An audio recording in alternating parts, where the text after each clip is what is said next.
Shabbat Shalom, everyone. Shabbat Shalom. If you turn to the book of Leviticus, chapter 25, we begin in verse 1.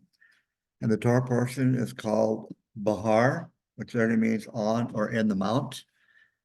And I think what I'll do, what I used to do for many years, I always read the first verse or whatever the opening portion, always did it in Hebrew.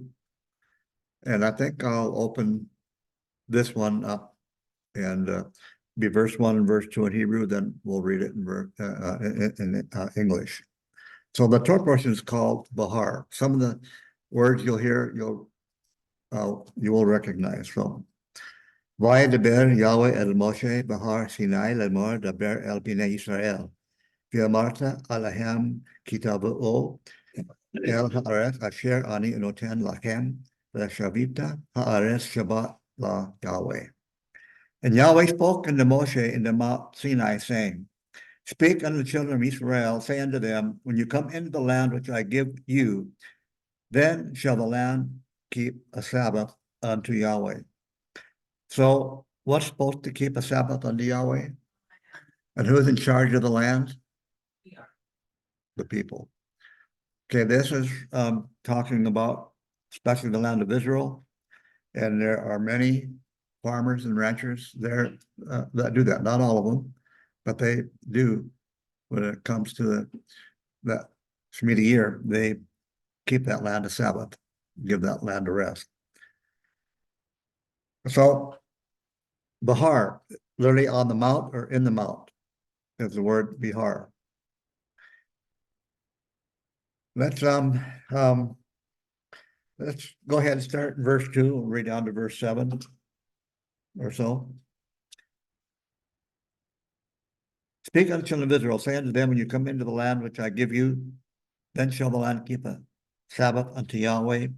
6 years you shall sow your field, 6 years you shall prune your vineyard, and gather in the produce thereof. But in the 7th year shall be a Sabbath of solemn rest for the land, a Sabbath unto Yahweh. You shall neither sow your field nor prune your vineyard. That which grows of itself of your harvest you shall not reap, and the grapes of your undressed vine you shall not gather. It shall be a year of solemn rest for the land.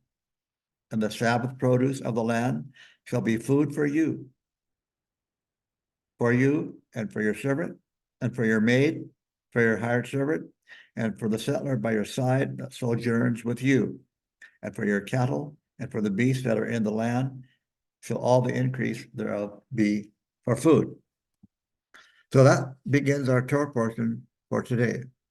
And this Torah portion basically is just one chapter long, because many years outside of this year was not a leap year, then it's a double portion. But this portion is also related to last week's portion, chapter, 23 to 24, and whatnot. And but there are instructions about the Sabbath, about certain feasts that would be throughout the year of a believer, especially in the land of Israel. Last week's portion dealt with Yahweh's appointed time.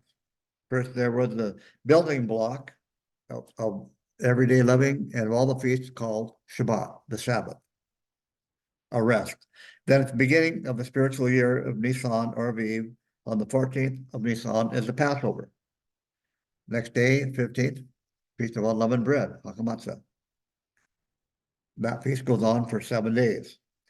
First and last of those days are a non-work day. Then there'd be the Feast of First Fruits after the 15th of Nisan, more specifically the day after the Sabbath, after the Passover. Then there's the counting of the Omer for 7 weeks, which brings us to the Feast of Pentecost and Shavuot, which is always on the first day of the week, or what people call a Sunday. Okay, then there's Yom Teruah, or Rosh Hashanah. Then the Day of Atonement, Yom Kippur, Feast of Sukkot, or Tabernacles. Then the festival called Shmini Atzeret, the 8th day. In last week's portion, we saw the details of those feasts of Yahweh. So when Yahweh laid out this time, it was a time frame,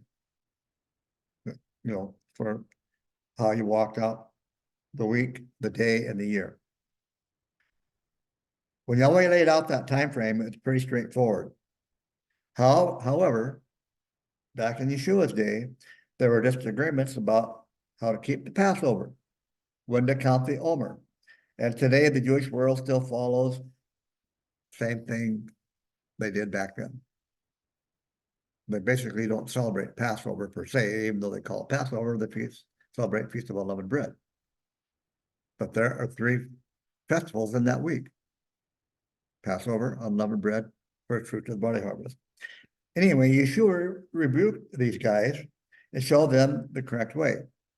Well, as a spiritual leader, they don't like to be proven wrong.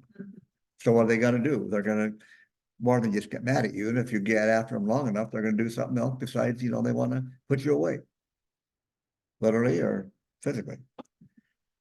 Yeshua did what Moshe taught, because Yeshua who told Moshe what to do to begin with. Because Yeshua who gave Moses all the commandments. But remember, Yeshua canceled out the present day Sanhedrin, and he turned the whole assembly over to his half-brother Yaakov, half-brother James, to be the head, called the Nasi. Because that present day Sanhedrin were not bearing and teaching the fruit of the scriptures, the fruit of the Torah. They weren't doing that. So they got canceled out. And they didn't like that. Okay. Yeshua took issue with the Jewish leaders because they weren't doing what Moshe said. In other words, they weren't doing what Yeshua said to do. So keep your finger there, go to the book of John, chapter 5. We won't read all of it, but we'll read some of it. Book of John, chapter 5.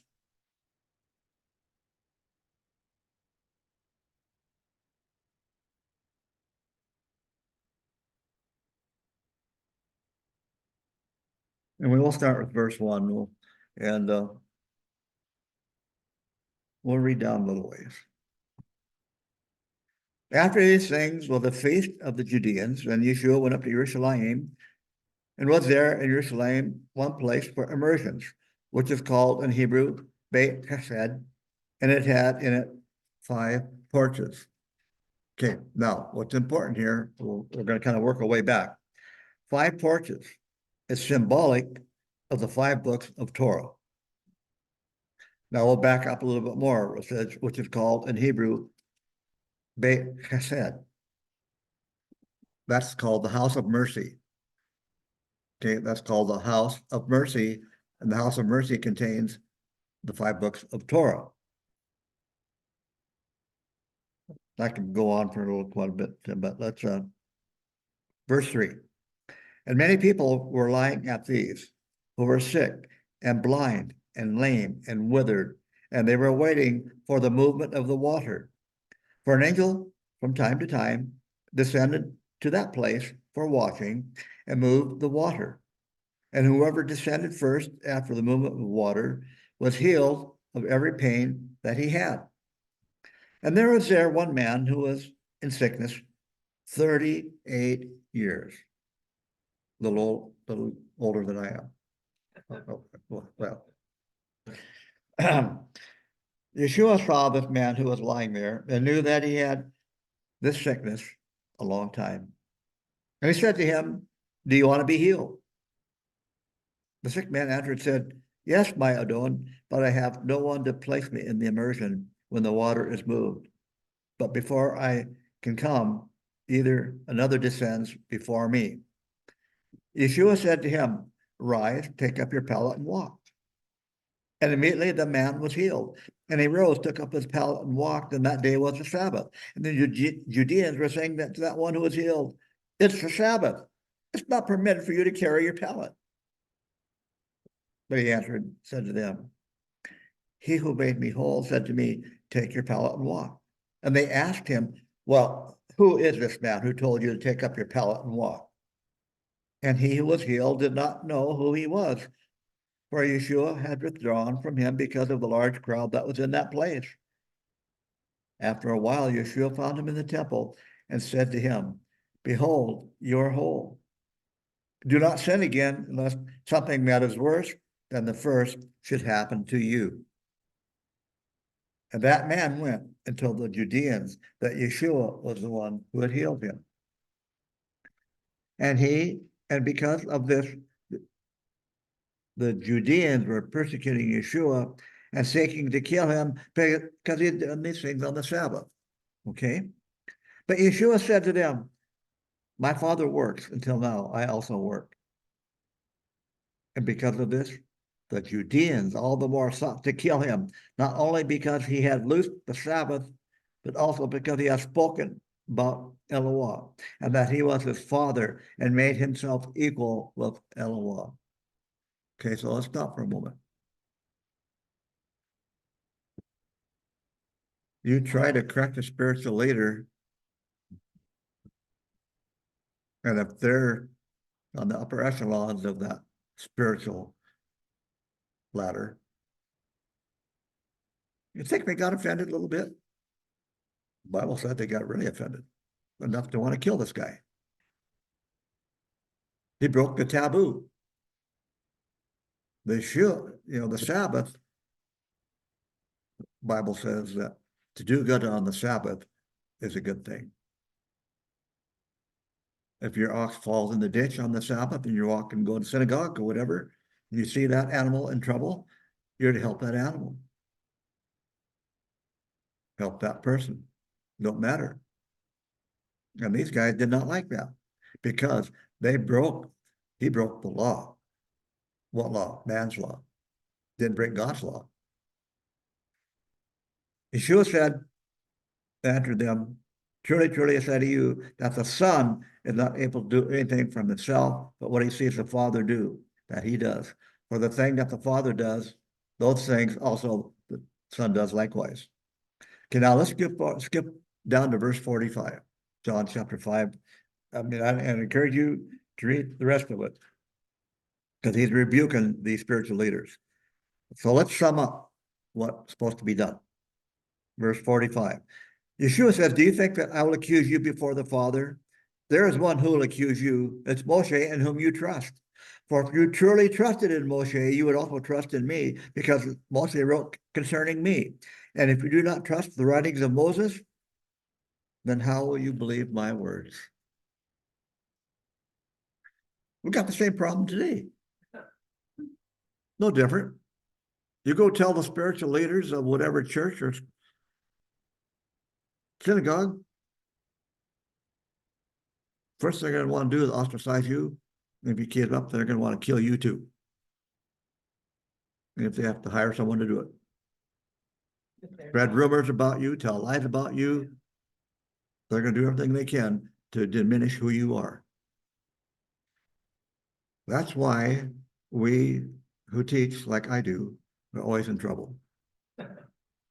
We get in trouble from both sides of the aisle. We get in trouble from my Jewish brethren. We get in trouble from my Christian brethren. Because all we're trying to do is do what Yeshua told Moses to do. If you don't believe the writings of Moses, then how are you going to believe my words? And so that's what we try to do. And then we get in trouble and we get ostracized. And anyway, but we as Messianic believers, one thing that happens to folk when they come into the Hebrew understanding of the word, one of the first things they get introduced to is Passover. They get introduced to that before anything else, usually. So when you went out for a Seder for the first time, it kind of woke up a Hebrew yearning that was deep inside of you didn't know you had and wanted to get out. Wow, I can relate to this. Wow, look at this. All of a sudden, you want to learn more about the feast of Yahweh, what he has to teach us in his word through his feast, because they're his feasts, the Bible says. They're not man's. They're not Jewish. The Sabbaths are his. And there was this, one Passover event you went to, and if you're looking for one certain event, it definitely be the Passover. Because Yeshua ate Passover with his disciples, went through everything that we do in a Seder meal. And the most important thing quoted in the Gospels are the things centered in this feast, the observance of the Passover, death, burial, and resurrection of the Messiah. But no, we got to go to Easter, learn about Easter bunnies and bonnets and have an Easter ham instead of a Passover lamb. And the whole thing, we learn all these other things that are totally opposite what Passover teaches. In fact, some of the most important things Yeshua shared was at the Passover meal with the disciples of what Passover was truly all about. What the Messiah is going to do for them and mankind. So when your average New Covenant brethren actually get a chance to partake of the Passover meal, the Seder, it wakes up within them tremendous teachings, things that have been rumbling in their heart for a long time, and now the dots are connected to go, oh my. Now it has much more deeper meaning. I want to learn more. Okay. They see that Passover was a prophetic feast of what the Messiah would come and do. And all of a sudden you think, wow, Yahweh planned this all a long time ago. In fact, the plan of redemption. So on that note, let's go to 2 Timothy 1:9. Go to 2 Timothy 1:9.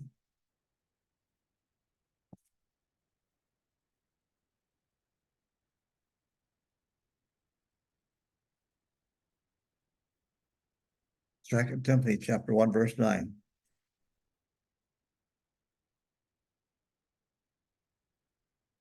It's actually starting at verse 8. Kind of give it a little head start to it. 2 Timothy chapter 1, verse 8. Therefore, do not be ashamed by the testimony of our Adon, nor by me, his prisoner, but endure evil things connected with the good news by the power of Elohah, who gave me life and called me with a set-apart calling, not according to our works, but according to his will and his grace, which was given to us by Yeshua the Messiah before time began. Well, before time began. Let's go to John chapter 17, verse 5. John 17, verse 5.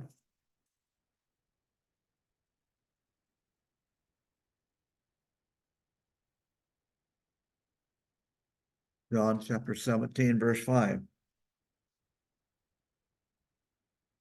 Now, my Father, glorify me with you, with that glory that I had with you before the world ever was. Let's go to 1 Peter 1:20. 1 Peter chapter 1, verse 20.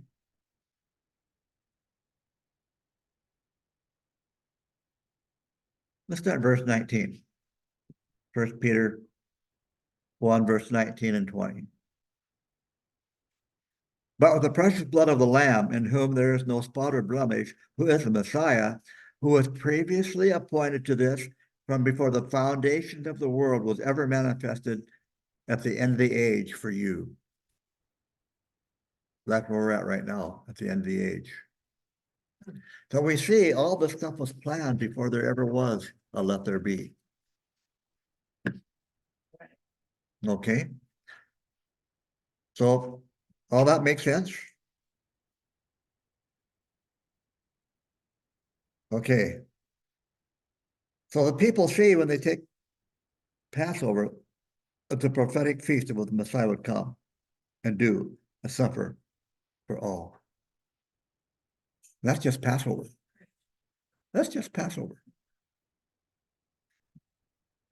They go, wow, didn't know that. Yahweh planned all this all out long ago, the plan of redemption. And when a believer starts to get that, it just wakes up within them that God-shaped void that's in them. And that's the Hebrew. That's the Hebrew-shaped void in everyone. So when a believer starts to get that, gets excited, it just wakes up within them. You know, it's not so much of a Jewish feeling, it's more of the true Hebrew feeling. Because the scriptures are Hebrew, the people are Hebrew, Abraham was Hebrew. It's just the Jewish people's job to teach this message. These feasts belong to all people. They are Abba's feast, given to the Jewish people to teach the Gentile world. world. Likewise, so are the rest of the commandments. The Jews are to teach the Gentiles about the instructions of a loving Heavenly Father. And everyone is invited to the feast of Yahweh. It's just not for the Jews, it's for everyone. And it's the Jews' job to let that people know that and not hoard it to themselves. They're supposed to be witness to the whole world about Yahweh's feast. Anyway, the prophets have written down all that the Messiah would do so that when the Messiah came, you would recognize who the true Messiah is. Because our job is supposed to recognize who he is. Anyway, when you first come into the Hebrew movement, you just want to experience a Passover Seder, but something wells up inside of you to do and learn more what the Bible really says, not what man thinks it says, but what the Bible actually teaches. So let's try keeping the Sabbath. Okay, we'll try that. And for some, it's a very hard thing to do because you've grown up all your life to work on the Sabbath and do your own thing. Well, but you don't know what to do. So the Sabbath then can become boring times too, because you have no clue. However, once you learn what Sabbath is all about, then it becomes one of the most beautiful and important days of the week, because you're resting in him and he's teaching you because you have a heart and mind willing to listen. It's no longer boring. For you see, the Sabbath is to be a delight. And if it's not a delight, you need to examine or re-examine why it's not. Because if spending in time alone with the Lord is not a delight, what are you doing here to begin with? Know what I'm saying? If it's not enjoyable, then you really have not experienced the true delight of the Shabbat. In fact, we'll have to play that song one of these days. The delight. Most Messianic teachers began their ministry by teaching the feast of Yahweh. I did. I cut my teeth on that. That's the first teaching we get into. The spring feasts are about Messiah's first coming, and the fall feasts are about the Messiah's second coming, literally to the day that they're done. The feasts are extremely enriching to those wanting to know more about their faith. And remember, faith is a verb. It requires action. There's no such thing as blind faith. It's impossible. Blind faith does not work. You have to know something before you have faith in it. Yeah, you have faith. The sun comes up every morning, goes down every night, the moon comes up at night. That's not faith. That's just knowledge. Now, this Torah portion kicks it up a notch, something more than the feast. Now, instead of a weekly Sabbath, now there's going to be a Sabbath that comes or begins every 7th year. 6 years you will work the land and your vineyards. The 7th year is a Sabbath. Instead of 6 days, you shall labor, and then Sabbath. Now it's adding 6 years you shall labor, then a Sabbath that is a year long. How many times has a farmer and rancher had a year off?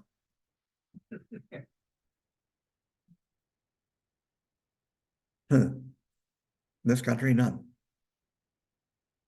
But can you imagine what you could accomplish on that year off when you start up the next 6 years again? The enthusiasm, the joy, the sowing, the planting, the witnessing, seeing God's miracle happen, that your land is going to produce 3 times the food on that 6th year to carry you over to the 7th year, to begin all over again. So how cool is that? So in addition to the weekly Sabbath, now every 7th year is a sabbatical year. It's called the Shemitah year, or the 7th year. Now the Torah ups it another notch. Okay, let's go back to Leviticus 25 and start verse 8. And shall number 7 Sabbaths of years unto you. 7 times 7 years. There shall be unto you the day of 7 Sabbaths of years, even 49 years. Then shall you make a proclamation with the blast of the shofar on the 10th day of the 7th month, and the Yom Kippur shall you make the proclamation of the shofar throughout your land. And you shall hallow the 50th year, and proclaim liberty throughout the land unto all the inhabitants thereof. And it shall be a Yovel unto you. And you shall return every man unto his possessions, and you shall return every man unto his family. A Yovel shall that 50th year be unto you. You shall not sow, neither reap that which groweth of itself in it, nor gather the grapes in it of the undressed vines, for it is a Yovel. It shall be a set apart unto you, and you shall eat the increase thereof out of the field. In this year of Yovel, you shall return every man unto his possessions. Okay, I'm going to read verse 9 on a King Jimmy. And here's what it says. Then shalt thou cause the trumpet of the Jubilee to sound on the 10th day of the 7th month, and the day of the atonement shall you make the trumpet sound throughout your land. Now let's read it again, what it really says.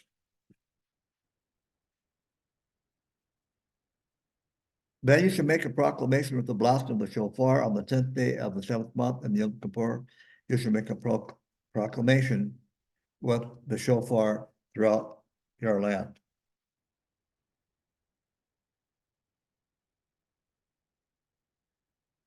Jubilee is the word. Teruah is an acclamation of joy, like the loud noise, blowing of the trumpets, and rejoicing. The rest of the time the word Jubilee is used in the Torah is the word Yovel, or Jubilee, Yovel, which means the blast of the horn. The word Yovel is used 14 times in chapter 25. And the word Jubilee, Teruah, is used only once in chapter 25. Why? So why is the Yovel used 14 times in chapter 25? Because 14 implies a double measure of the spirit of perfection. 7 is perfection. So we have double that. Okay, verse 14. Chapter 25, verse 14. We'll read down to verse 22 maybe. So verse 14. And if you shall aught unto your neighbor, or buy of your neighbor's hand, you shall not wrong one another. According to the number of years after the Yovel, you shall buy of your neighbor, and according unto the number of years of the crops he shall sell unto you. According to the multitude of the years, you shall increase the price thereof.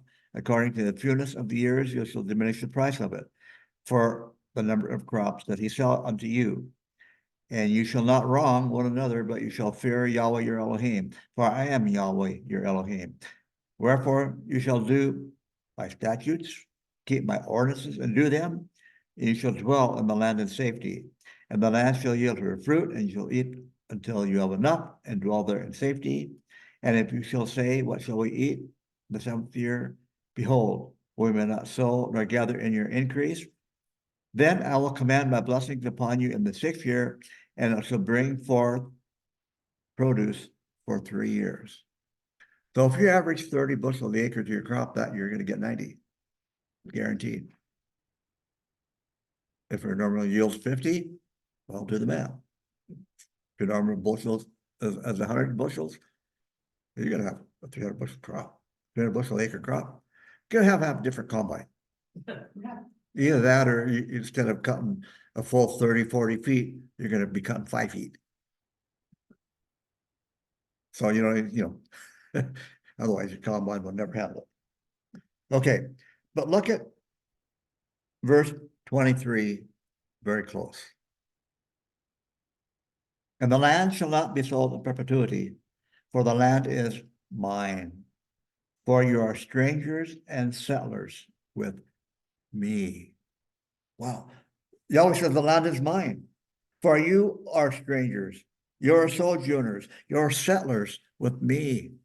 Wow, we're sojourners with him. It's his land. But he says, I'm a sojourner also. I'm a stranger in this land.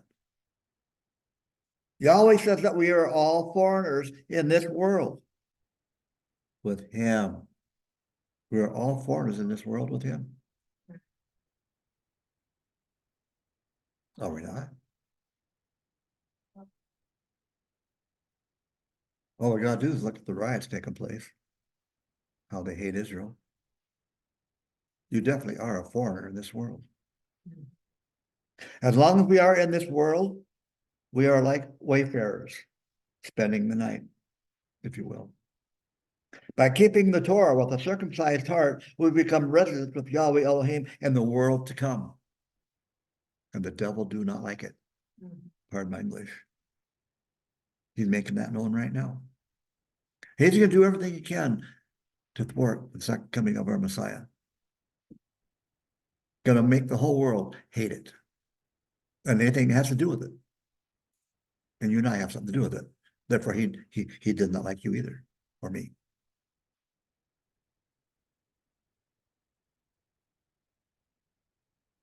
The world to come is our true home. That's just earth, by the way. Satan is the ruler of the planet, but not for much longer. Even though the earth belongs to Yahweh, Adam, when he sinned, turned over the title deed to Satan. And not only that, but to the keys to the kingdom in this part of the world, in the earth. But basically the title deed. In fact, we're going to talk pretty heavily on the teaching on after this on the book of Revelation about this very same topic. When Yeshua comes back the second time, Yeshua will get the title deed back. Hallelujah. When he rose from the dead, he got the keys back to the kingdom. And we're going to talk about that in a way you've probably never heard it when we do the teaching on Revelation. He will overthrow Satan. That book Revelation teaches. He ends up in a place that's pretty hot. Then we will not be wayfarers anymore in this land because Yeshua will be here. He'll be the king, and his Torah will go forth from Jerusalem to the uttermost parts of the earth. Let's go to Isaiah chapter 2, verse 1. Isaiah 2, verse 1. 1 to 3.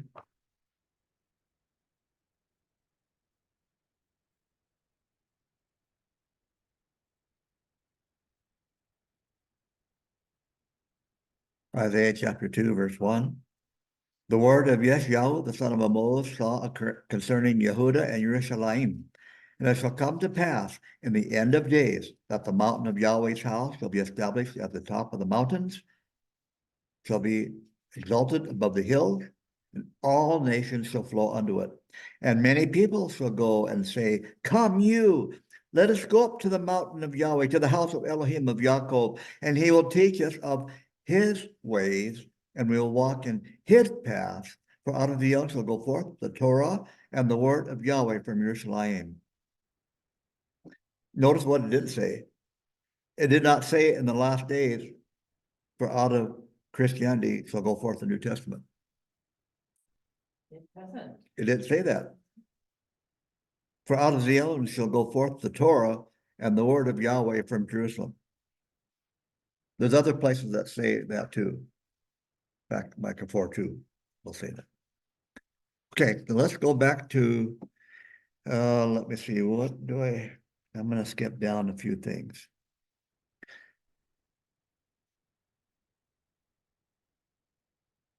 Let's go back to Leviticus chapter 25, verse 8.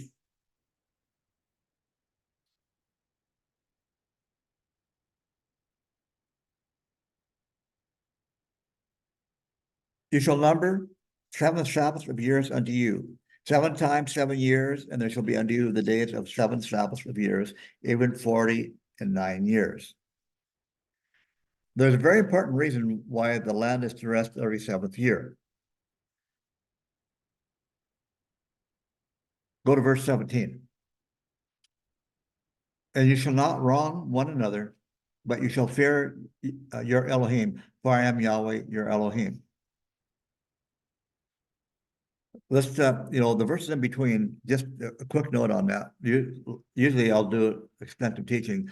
Let's say the land got switched from you to whoever, and there's 2 years to go before the Jubilee year.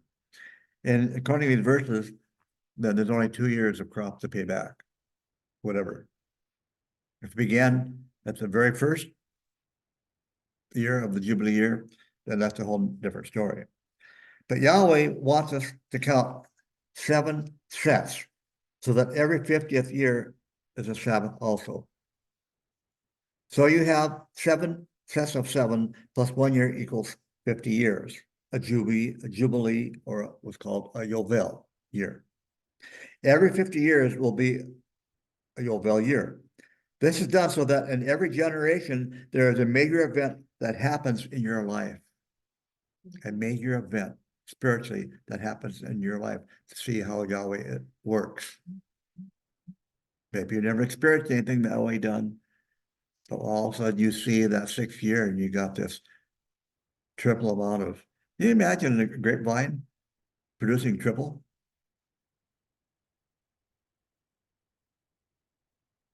Your barley, your radishes. Oh,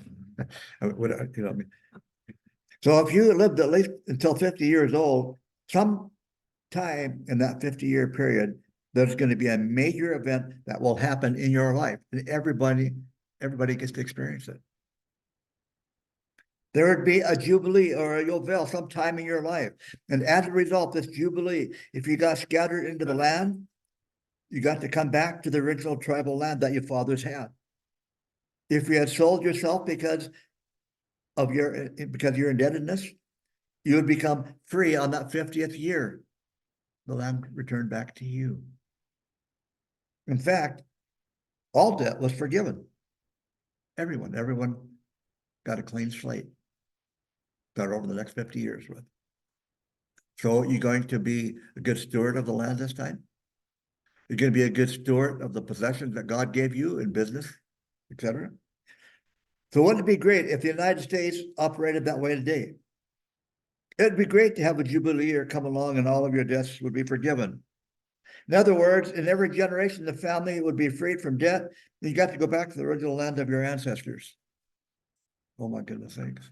If that happened, ooh, Sandy and I'd have 10 miles of Missouri River. Serious. We'd have 10 miles of it. We'd have lots of acres. And if they wanted, they could at that time sell the land if they so wished. So if you sold it immediately, the price would be 49 years of production. It would be a great price. The idea was so that every generation could go back to the land that had been given to their ancestors, and there was a retirement of all debt. You received a chance to start all over again. But this was to happen every 50 years.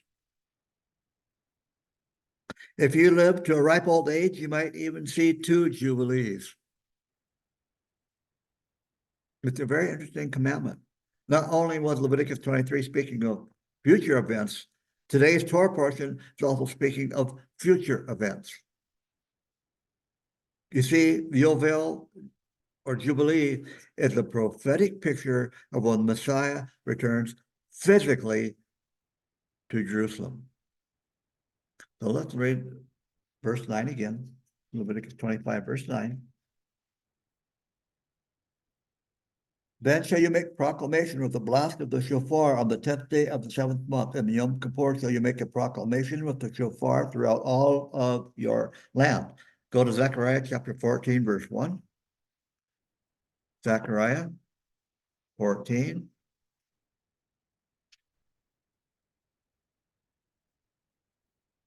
Verse 1.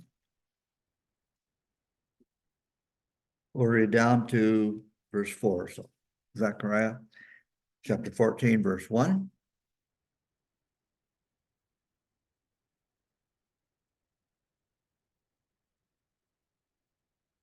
Behold, the day behold, the day of Yahweh comes, when your spoils will be divided in the midst of you.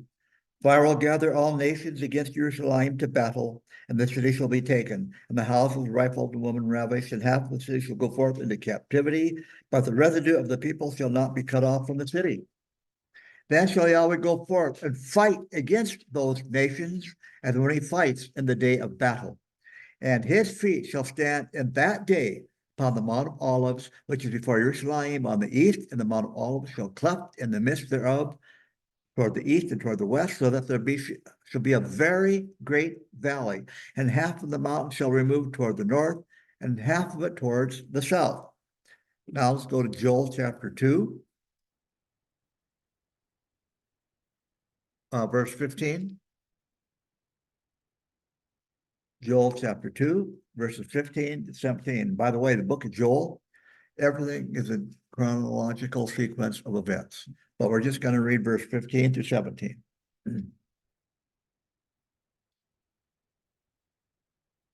Joel chapter 2, verse 15. Blow the horn in Zion, sanctify a fast, call a solemn assembly. Gather the people, sanctify the assembly, assemble the elders, gather the children, those that suck the breast. Let the bridegroom go forth out of the bridal chamber, and the bride out of her bridal chamber. Let the Kohanim, the ministers of Yahweh, weep between the porch and the altar. Let them say, spare your people, O Yahweh, and give not your heritage to reproach. But the nations should make them a byword. Wherefore should they say among the peoples, where is their Elohim? Okay, verse 15 and 16 is clearly Yom Kippur. There's only one day of the year when this happens. And it says that the bride and the bridegroom would come forth out of the bridal chamber after 7 years. So when did they go in there? They come out on Yom Kippur. And the very first festival that's celebrated after Yeshua returns with his bride is the Feast of Sukkot, Tabernacles. So when did they go into the bridal chamber? On Rosh Hashanah. And if you read earlier, verses 1 to 13, it will tell you that, or verse 14. Anyway, the year of Jubilee is a release from all your debt. And I guarantee you there is a day coming when MasterCard and Visa won't have anything to do with you anymore. Because you won't be worth it. Yeah. You're a detriment to them. Your debt's going to be all paid and they're left holding the bank. Anyway, Yeshua is coming on a Jubilee year, on a future Yom Kippur. This fall sounds kind of ominous. This next Jubilee or the next year on Yom Kippur. Anyway, listen, folks, I'm not saying Yeshua's coming this Yom Kippur. I'm not saying that. But on a future Yom Kippur, Yeshua is coming back. So listen, folks, real freedom comes by the rule of law, not by lawlessness. So write that down. Real freedom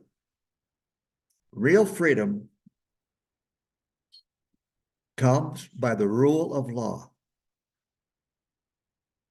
Real freedom comes by the rule of law, not by lawlessness. Real freedom comes by the rule of law and not by lawlessness.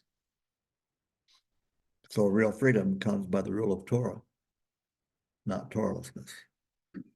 And the world right now is going Torahless more every day. Yeah. Lawlessness is the rule of the day. Anyway, keeping the commandments of Yahweh, well, that's what makes you a free man. Keeping the commandments of Yeshua, of Yahweh, well, that's what makes you a free man or woman. And you get to live with other free people. Even though this country, the United States, has more laws than any other country, basically, even though as goofy it is, we are still the freest country in the world. But it's changing. We'll become a lawless society. But I'm telling you, if you don't follow the commandments of Abba, the ones he gave us, well, Man cannot give you the freedom that Yahweh gives you. Man cannot give you the freedom that Yeshua gives you.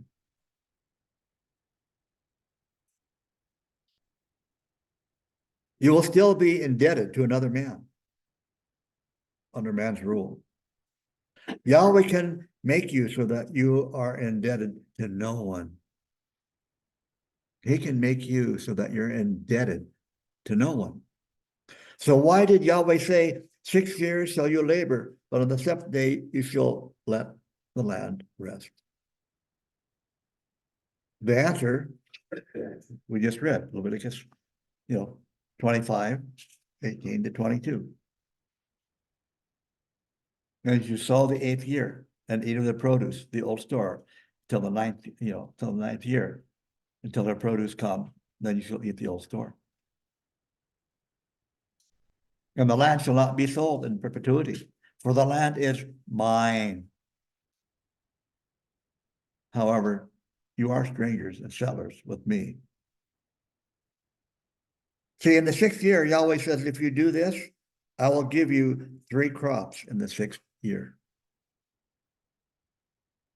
That is before the land has its rest.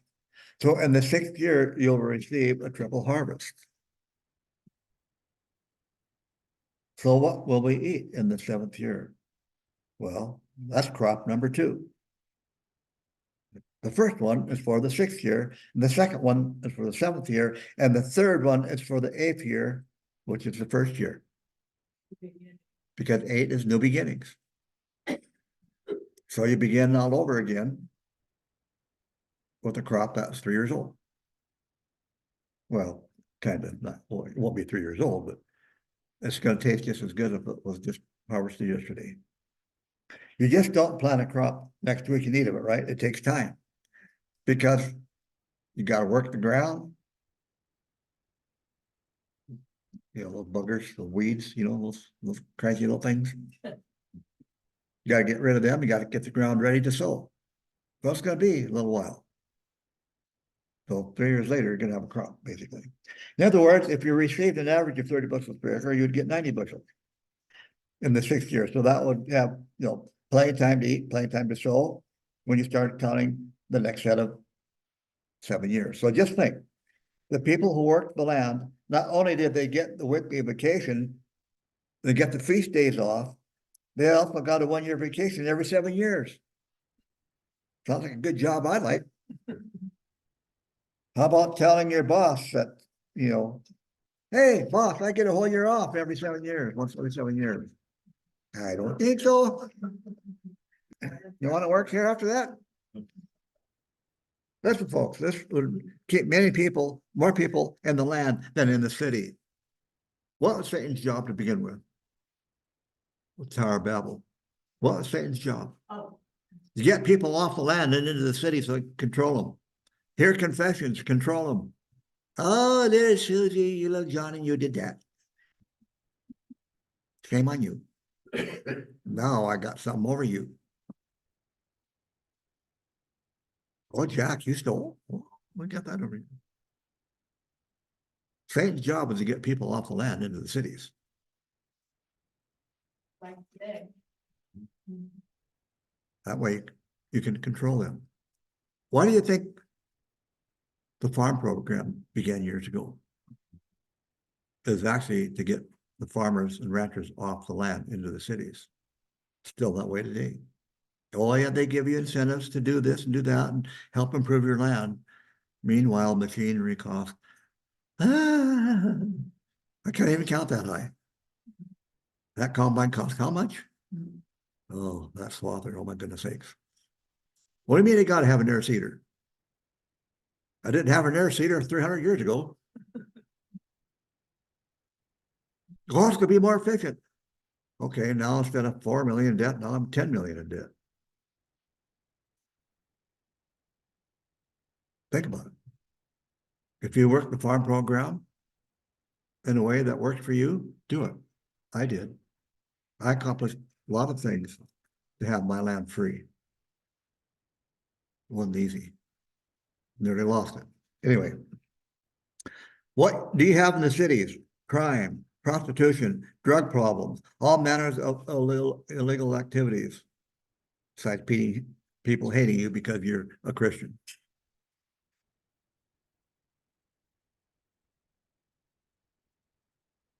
In 2007, for the first time in the history of the earth, there are more people living in the cities than in the country. 2007, 17 years ago. And now look how much our cities have grown. Not just because of that, but illegal immigration. Not good. Whether you be a rich man or poor man, you cannot make it without Yahweh. Right? Look at Matthew 4, 1 to 4. Matthew 4, 1 to 4.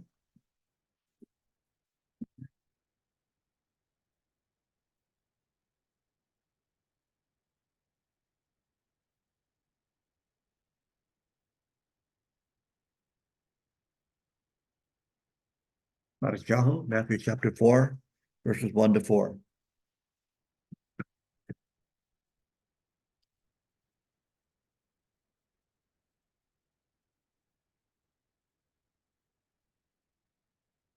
Verse 1, then Yeshua was led up by the Ruach HaKodesh into the wilderness of Yehuda in order that he might be tempted by Satan. And when he had fasted 40 days and 40 nights, afterwards he was hungry. And the tempter came and said to him, if you are the son of Elohim, say that these stones be made bread. And Yeshua answered and said, it is written, for not by bread alone will a man live, but by everything that proceeds from the mouth of Yahweh will a man live. And where did he quote that from? Deuteronomy chapter 8, verse 3. Let's go there. Deuteronomy chapter 8, verse 3.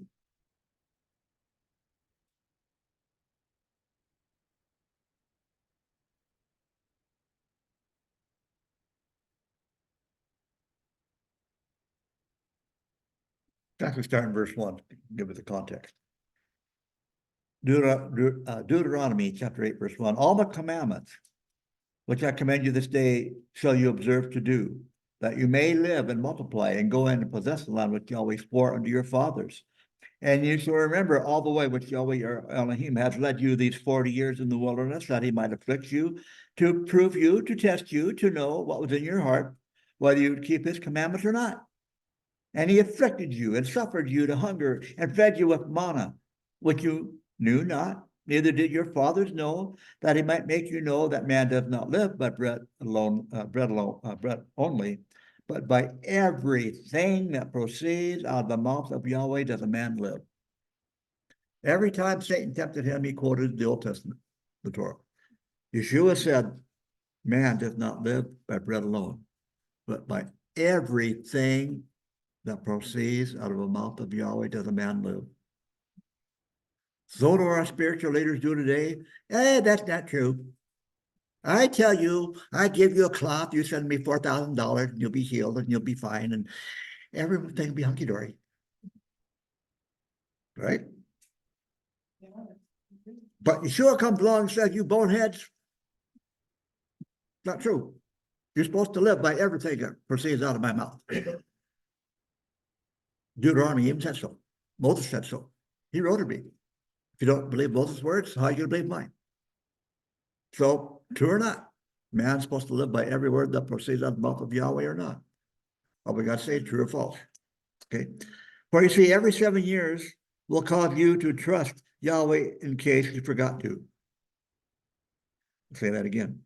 Every 7 years will cause you to trust Yahweh in case you forgot to trust in him. By the way, what was the main reason Israel got expelled out of the land? Everything happened because they did not keep the land Sabbaths. Of course, if you want to continue doing your own thing, you'll get dispersed off the land. What happened before will happen again. In fact, one more time will it happen because of the disobedience of the Sanhedrin and the government of Israel. It was the disobedience of the Sanhedrin that caused most of Israel's problems to begin with. When Israel had a good Sanhedrin, they did well. When they didn't, they didn't.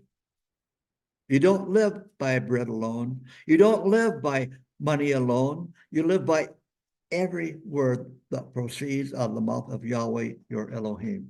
That's what a man lives by. You see, what shall we eat in the seventh year? Well, let's go back to Leviticus 25, verse 20. And if you should say, what shall we eat the seventh year? Behold, we may not sow nor gather in our increase. Then I will command my blessing upon you in the sixth year, and it shall bring forth produce for 3 years. You got to have pretty good sized grain bin. You know what I'm saying? You better build extra bins.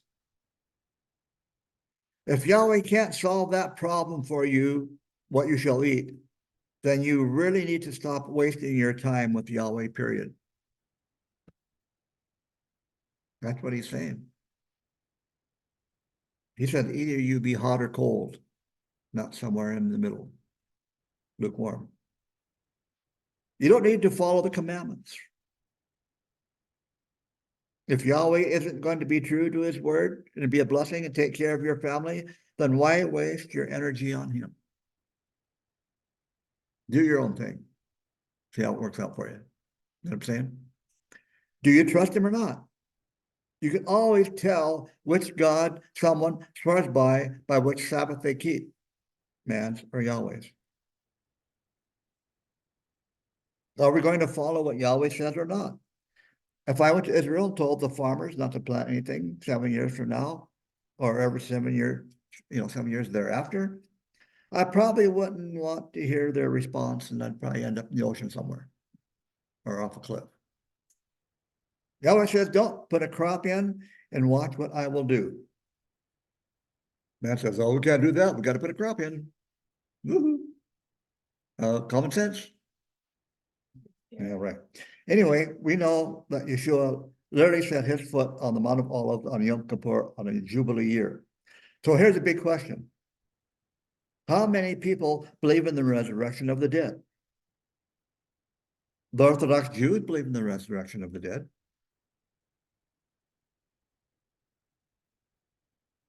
Believing in the resurrection is easy.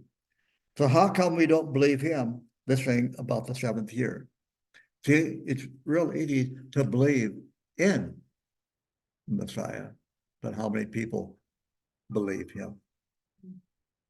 It's real easy to believe in Yeshua, but how many people believe him? The difference.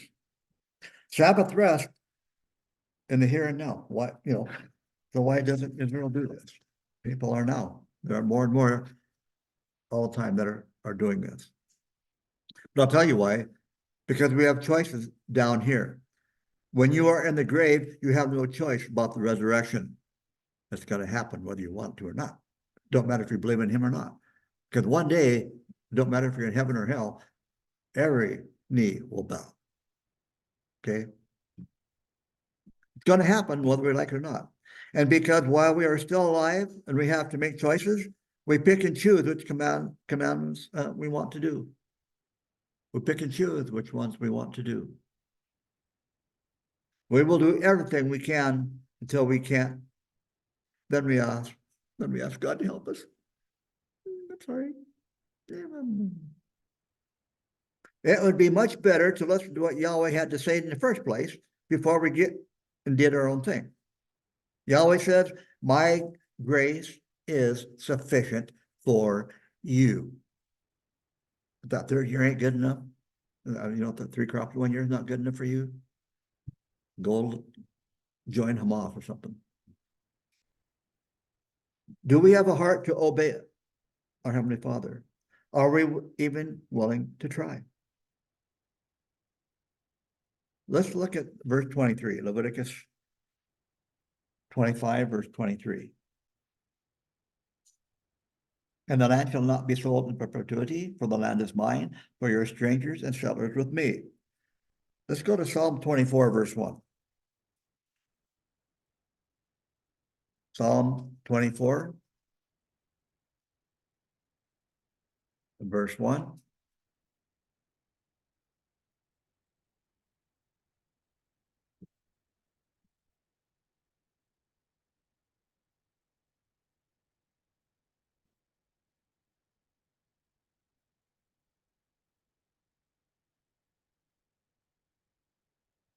Psalm 24, verse 1. This is Psalm of David, by the way. The earth is Yahweh's, and the fullness thereof, the world and they that dwell therein. In fact, those are the first words on the first day of the week to begin the temple service of the week. So when you go back to Leviticus 25, verse 23, the land is mine, and you're strangers with me in it. See, Yahweh owns the land of Israel. And if you've noticed, it did not stop with the borders of Israel. It also says that Yahweh owns you. Psalm 24, verse 1. He owns you. You're bought and paid for with a price. He owns it all. So when you keep his Sabbath, you're practicing living in the millennial kingdom. You're practicing living in Yahweh's house. So is that a good practice? Yeah. Yeah, I think so. When you keep the sabbatical year, you're practicing a return to the land. One day soon, the Yovel will be here, and all of our debts will be paid in full. For you see, Yahweh only planned so many Jubilee years on the earth before the Messiah would return the second time. And every year I teach this when we go through Genesis. Especially when we teach about Noah. Let's go to Genesis chapter 6, 1-3. Genesis chapter 6.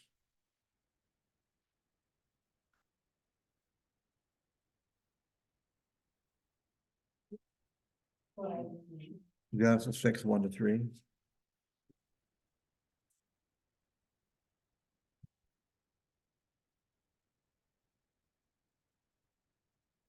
Bereshit chapter 6, verse 1. Genesis 6, verse 1.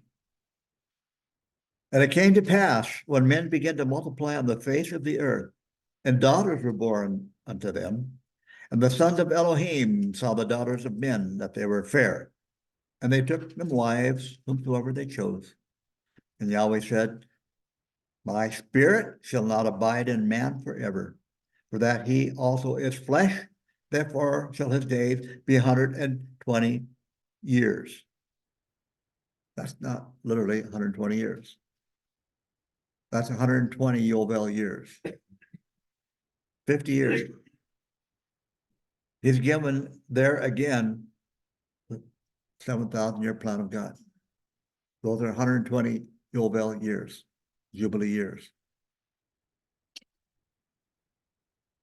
The very first verse in the Bible, God gives a 7th-year plan of the world. And he's saying that right there again. Those are 120 Jubilee years. Okay. I'm going to skip over some things. Let's see.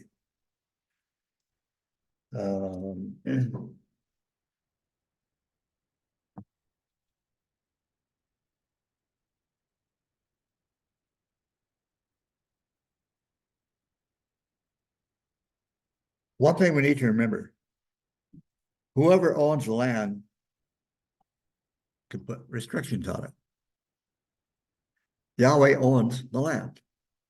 And if he says, hey, on the Shemitah year, you will not plant, I will give you 3 times the produce that year. That's probably a good recommendation because he's the one who owns it.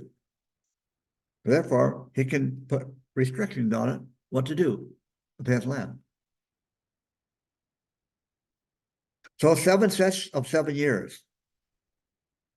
What does 7 represent? Perfection, right? So what does 5 represent? Grace. So you have 7 sets of 7, which is 49. 49 plus 1 equals 50. 5 is the number of grace. So what you have is perfect grace. My grace is sufficient for you. See, once we start learning how to connect the dots and all these things, all of a sudden, the Old Testament doesn't seem so old anymore. You know what I'm saying? Just the counting of the Omer, like we're count the time until it's time for Pentecost or Shavuot. 7 complete Sabbaths plus 1 day equals 50, and that always be on the first day of the week. In other words, perfect grace. His grace is perfect. It cannot be improved upon. Cannot be new and improved like man tries to do. Perfect grace gave us the Torah.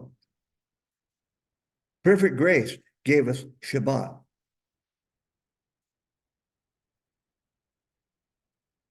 Seven, perfection. And 5 is grace. You have perfect grace. Remember keeping the 7th-day Sabbath. That's the first thing that God blessed and made set apart and holy. Was the 7th day back in Genesis. He designated as a holy, separate, set apart day of the week. So who is our God? If you have the sign of the Sabbath in your life, it's a sign to all people and to Yahweh that you are honoring the Creator and that your life is not your own, but that of the Creator's. Why? Because you don't belong to you. I don't belong to me. You belong to Him. You're recognizing His authority and His ownership of you and His authority and owner as a creator. Remember, we read earlier that all this was done and said before there ever was a let there be. That was already the plan. It was already orchestrated.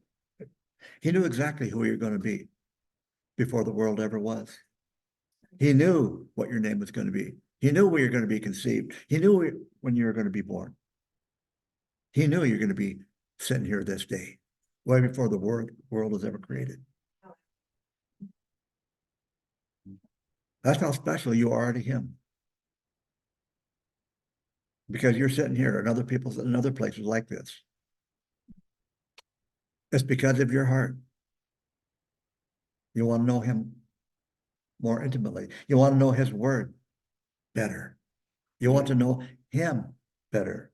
You want to know His heart for you better. Just like we read earlier. I tested you guys out there in that wilderness to see if you'd obey me or not. Not because I didn't know what you were going to do, because you didn't know what you were going to do. I wanted to test you so that you would know what was in your heart to see if you obey me or not. See, sometimes we do that to our own children when they're little. Sometimes we give them something to do to see if they do it or not, just because are they going to obey mama or papa? Or are they going to willfully defy what I ask them to do? We do the testing to our own kids sometimes like that. But our Heavenly Father does that to all, He does that to us all the time.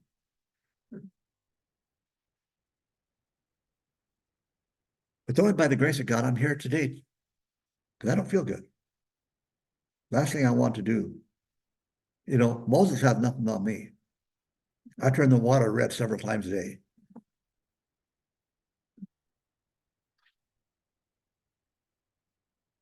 And so it's by His grace that I have the strength to do this. Because before I started teaching, I just wanted to go curl up in a corner. But it happens 99.999% of the time that I feel this way. He ups my strength and my energy so I can do this. Thank you.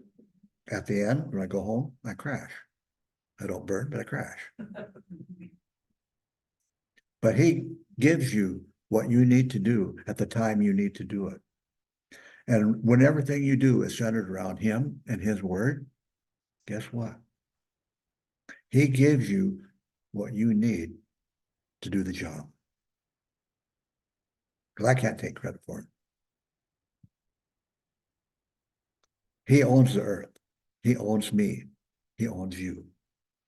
And the more we understand that, the more clearly we understand that, the job that he has given you to do, to be witnesses unto him? You be witnesses unto him. If you got to do it in the hospital, so be it, which we do.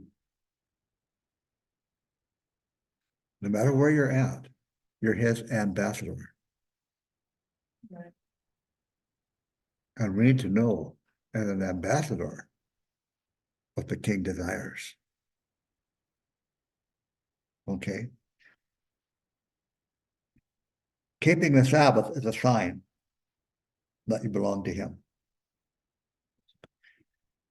I would encourage you to read, we won't read it now, but I would encourage you to read Psalm 102 tonight before you go to bed. I would encourage you to read Psalm 102 before you go to bed tonight. The bottom line is this: either there is a creator or that there is not a creator. It's one of the two. Either there is one or there isn't one. And if there is one, you need to know that he has your best interests at heart if you truly want to serve him. And he still has your best interests at heart. And yes, sometimes he does say no to a prayer, but he answers all prayers. Is there a creator or is there not? If there is a creator, then he has rules on how to maintain his creation, and that includes you and I. That includes you and I. And besides, if the creator is perfect, he does not need to change. Right. If there is a creator, he does not need to change. He is perfect. He's the same yesterday, today, and forever. So who changed? Who tries to change his word?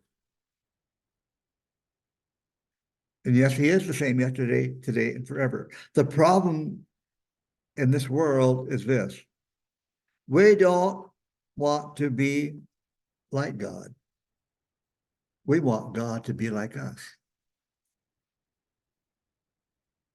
The problem in this world is that we don't want to be like God. We want God to be like us.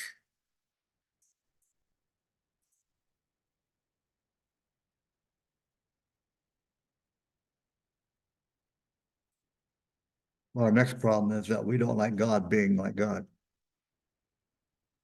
We don't like God being like God.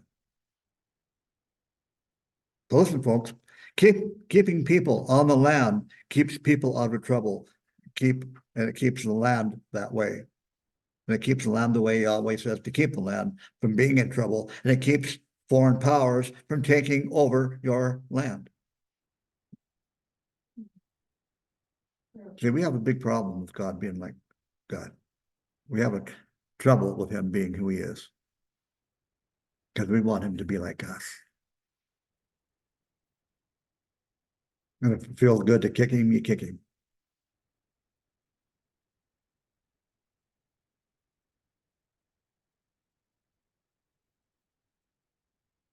Problem in this world is we don't want to be like God. We want God to be like us. So, brethren, we have a choice. He gave us a free will. He gave us a choice. We either live by every word that comes out of the mouth of Yahweh, or we don't. Let's pray. Abba, Father, we thank you for your great love. And yes, sometimes it hurts to be chastised by you, get a spanking.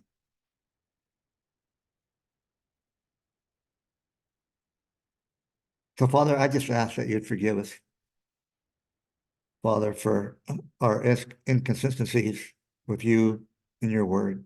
I ask, Father, that you'd forgive us for that.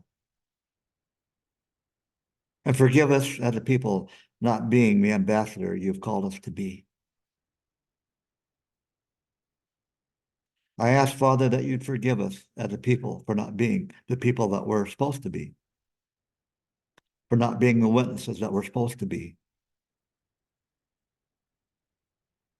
for not being the spiritual leaders that we're supposed to be.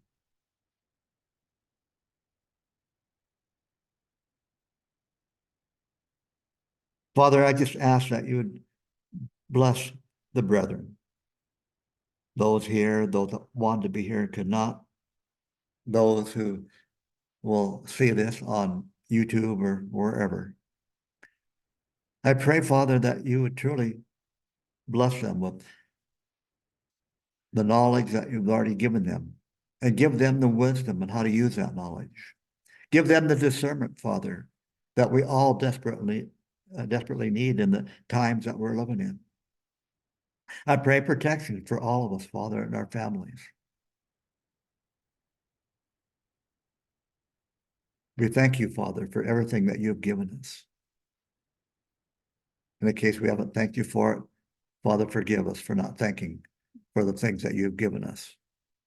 The vehicles, the clothes, the land, the buildings, everything that you've given us, Father. We thank you for that opportunity to have it. And may we use it all for your glory and not ours. May we be the testimony that we're supposed to be.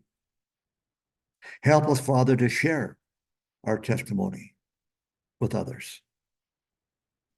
How we came to know you. And even share the difficulties because of that. That's okay.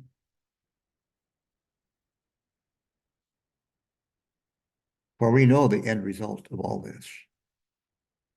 We know what it says at the end of the book. So, Father, I ask that you would help us to walk this walk, to walk it in your strength, not our own. Help us, Father, to talk of you when we rise up and when we lie down.